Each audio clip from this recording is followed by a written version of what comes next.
आइए जानते हैं आज के प्रमुख अंतर्राष्ट्रीय खबरों को। पहले एक नजर हेडलाइंस पे। इंदौर के सोनम की तरह निकली पुणे की सिया, प्रेमी के लिए मंगेतर को 350 फीट गहरी खाई में धकेला। शादी के लिए 17 करोड़ का पैलेस, 2 प्राइवेट जेट, फिर मंगेतर ने उसे क्यों पहाड़ से नीचे धकेल दिया।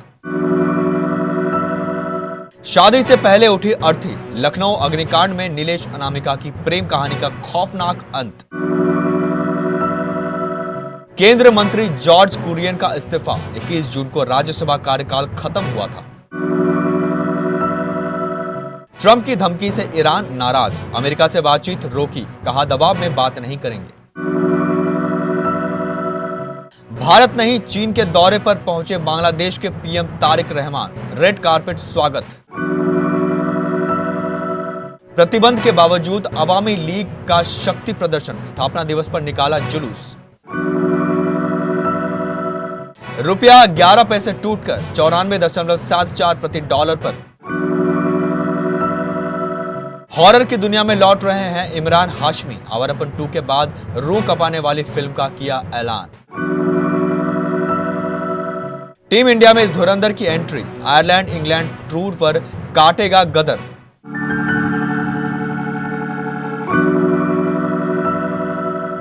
इंदौर सोनम रघुवंशी केस को लोग भूले भी नहीं थे कि महाराष्ट्र के पुणे जिले से भी ठीक उसी तरह का एक मामला सामने आया है। अंतर सिर्फ इतना था कि सोनम शादी के बाद हनीमून पर पति को मारने का आरोप लगा, लेकिन यहां शादी की तैयारियों के बीच बर्थडे मनाने के लिए पहाड़ पर ले जाकर 350 फीट गहरी खाई में ढकेल दिया। अचानक हुई मौत को पहले हादसा माना गया और फिर जांच ने पूरी कहानी को नए मोड़ पर ला खड़ा किया। लोहागढ़ किले में 24 वर्षीय केतन अग्रवाल की मौत को शुरुआत में एक दुर्घटना बताया गया था। कहा गया था कि ट्रैकिंग के दौरान फोटो खींचते समय उनका संतुलन बिगड़ गया और वह 350 फीट गहरी खाई में गिर गए। परिवार सदमे में था, लेकिन उसे यह तसल्ली थी कि यह एक दुर्भाग्यपूर्ण हादसा था। मगर जैसे जैसे पुलिस जांच आगे बढ़ी, तस्वीर बदलती चली गई। मोबाइल रिकॉर्ड, सोशल मीडिया की पड़ताल और जांच के बाद पुलिस अब इस मामले को कथित हत्या के साजिश के रूप में देख रही है। जांच के केंद्र में केतन की मंगेतर सिया गोयल और चेतन चौधरी नाम का युवक है। केतन विशाल अग्रवाल की मौत मामले में नए नए खुलासे हो रहे हैं। कथित तौर पर मंगेतर और उसके प्रेमी ने इसकी योजना बनाई और इसे अंजाम दिया। पुणे के पास लोहागढ़ किले में तस्वीरें लेते समय गिरने से महाराष्ट्र के एक जाने माने बिजनेसमैन के बेटे केतन अग्रवाल की मौत का मामला अब एक गंभीर मोड़ पर आ गया है। पुलिस का कहना है कि कथित तौर पर उसकी मंगेतर और उसके प्रेमी में उसे घाटी में धकेल दिया था। पुलिस ने इस घटना को परेशान करने वाला बताया है। इसने दोनों परिवार और जांचकर्ताओं को चौंका दिया है। मामले की जांच कर रहे एक अधिकारी ने कहा कि सवाल यह है कि कोई इतना बेरहम कैसे हो सकता है। लखनऊ के अग्निकांड में 15 लोगों की जान चली गई, लेकिन इन 15 लोगों में एक ऐसा जोड़ा भी था जिनकी शादी होने वाली थी। लखनऊ के हजरतगंज के मार्टिनपुरवा में रहने वाले नीलेश और उसी के साथ काम करने वाली कोलकाता की अनामिका सामंता की शादी होने वाली थी। दोनों एक साथ नौकरी करते थे, दोनों ने एक साथ जिंदगी बिताने के सपने देखे थे, लेकिन सोमवार को हुए हादसे में दोनों की एक साथ जान ले ली। नीलेश की मां संतोषी देवी का रो रो कर बुरा हाल है। बड़ा भाई कहता है कि हम दोनों एक साथ नौकरी के लिए निकले थे। शायद मेरा भाई मुझे आखिरी बार कॉल नहीं कर पाया और मुझे भी तब पता चला जब टीवी और सोशल मीडिया पर खबरें चलने लगी।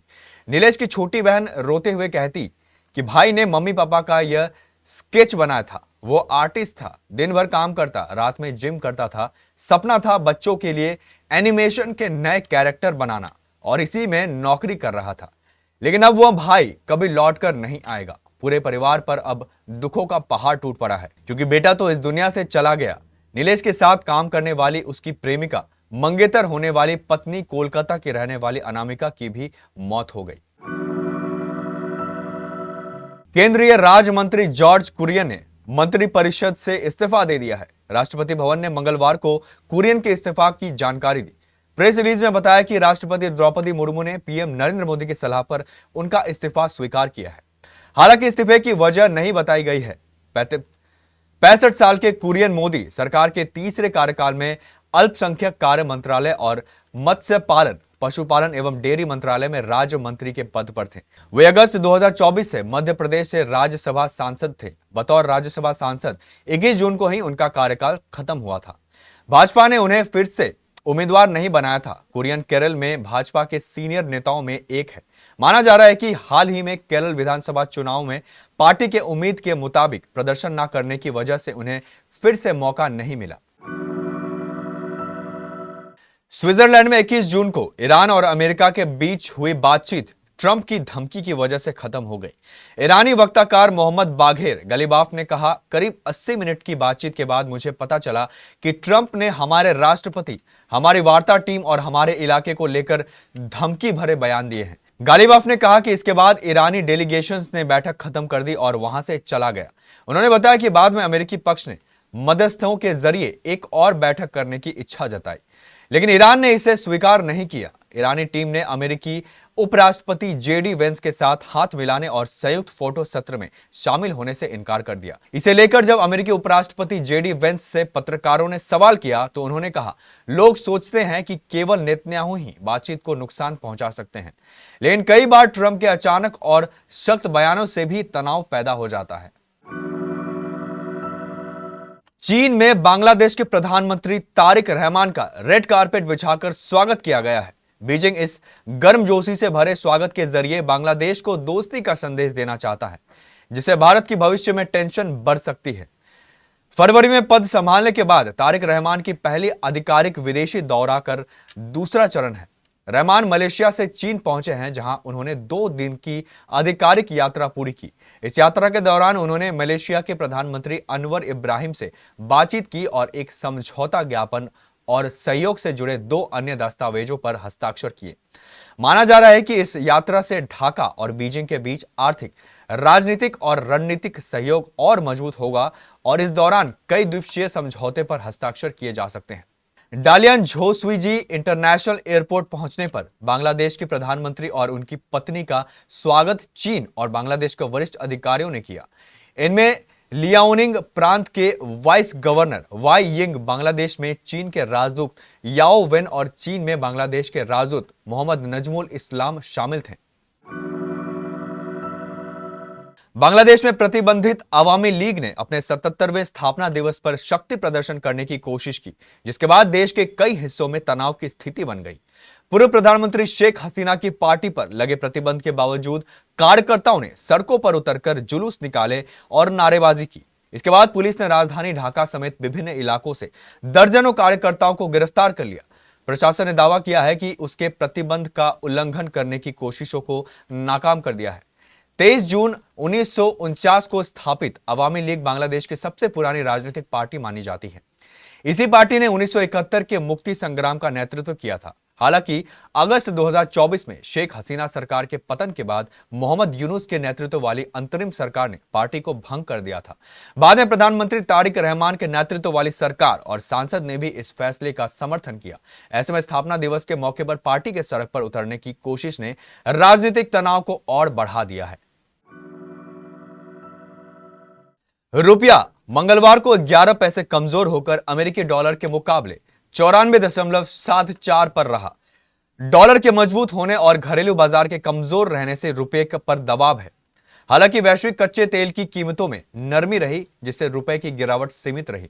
अंतर बैंक विदेशी मुद्रा विनिमय बाजार में रुपए 94.73 प्रति डॉलर पर खुला। शुरुआती कारोबार में यह अमेरिकी डॉलर के मुकाबले 94.63 से 94.92 के स्तर तक पहुंचा और अंत में 94.74 प्रति डॉलर पर बंद हुआ, जो पिछले भाव से 11 पैसे की गिरावट है। रुपए सोमवार को 30 पैसे टूटकर अमेरिकी डॉलर के मुकाबले 94.63 पर बंद हुआ था। इमरान हाशमी की फिल्मों और गानों का फैन बेस अलग है, इसलिए उन्होंने अपने फैंस के लिए एक जबरदस्त अनाउंसमेंट किया है। हालांकि इस बार रोमांस की जगह हॉरर का तड़का लगेगा और फिल्म के लिए थोड़ा इंतजार करना होगा। इमरान हाशमी एक ऐसे जॉनर में वापस कर रहे हैं जिसके लिए उनके फैंस लंबे वक्त से इंतजार कर रहे हैं। उन्होंने म्यूजिकल हॉरर रू का अनाउंसमेंट कर दिया है। वे इस फिल्म में लीड रोल निभाने वाले हैं। फिल्म 2027 में सिनेमाघरों में रिलीज होगी और इसे हिंदी के साथ साथ तमिल और तेलुगु में भी रिलीज किए जाएंगे। आयरलैंड और इंग्लैंड के खिलाफ टी20 सीरीज से पहले भारतीय टीम को तगड़ा झटका लगा है। स्टार ऑलराउंडर नीतीश कुमार रेड्डी चोट के कारण दोनों सीरीज से बाहर हो गए हैं। भारतीय टीम को आयरलैंड के खिलाफ 2 टी20 इंटरनेशनल मुकाबले खेले हैं। फिर इंग्लैंड दौरे पर 5 टी20 आई मैच खेले जाएंगे। इंग्लैंड के खिलाफ भारतीय टीम बाद में 3 मैचों की वनडे सीरीज भी खेलेंगे। नीतीश कुमार रेड्डी की जगह दाएं हाथ के ऑलराउंडर सूर्यांश शेडगे को आयरलैंड और इंग्लैंड दौरे के लिए भारत की टी20 टीम में शामिल किया गया है। भारतीय क्रिकेट नियंत्रण बोर्ड ने मंगलवार 23 जून को इसकी आधिकारिक घोषणा की। अंतर्राष्ट्रीय खबरों के बाद स्थानीय खबरों को जानने के लिए चलेंगे प्राइम स्टूडियो।